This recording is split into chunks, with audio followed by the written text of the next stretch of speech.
日想同大家講下，提你出街一定要帶埋部手機，唔係愛嚟打電話返屋企，係用嚟做隨身攜帶嘅攝錄機。邊個邊度打交，老人家讓座俾人鬧，影下人哋嘅醜態，統統都要錄低晒，放上網就不停咁轉播，一夜成名增加流量你就嗨。而家網絡世界好古怪，冇乜正常，最愛變態，好撲街。或者呢個世界唔同晒，上一代嗰套都 out 晒，冇人睇報紙又冇人睇電視，揸住支咪戴埋頭盔就可以威威為所欲為。報道下潮流，報道下大人，話知你死人。同我講道德留翻俾你用來品神。中國人最愛就係食翻中國人，羅馬車加100卡聯盟，學埋都可以成為網絡嘅紅人。八仙嶺就一定要講下張恒恒，教你炒菜到炒股，個個都可以成為股神。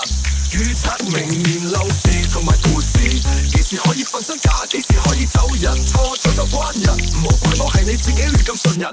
個個都可以做埋財經達人，又話可以下鬼怪，邊度有鬼出現，邊度有火星有閃電。總之香港每日搞爆奇聞，等我開個頻道叫做東張西望小小人。我中意點寫就點寫，日日都可以做記者，為咗流量可以扮死者，或者扮埋識客踩場。我喜歡可以俾你星星5粒，亦都可以投訴你話你噏噏，要你下個月清盤再執笠。做 YouTuber 根本上就唔使問責，所以有啲 YouTuber 講嘢都幾賤格。人人都可以開個直播，跟住仲可以帶埋貨，咁就發啦發啦。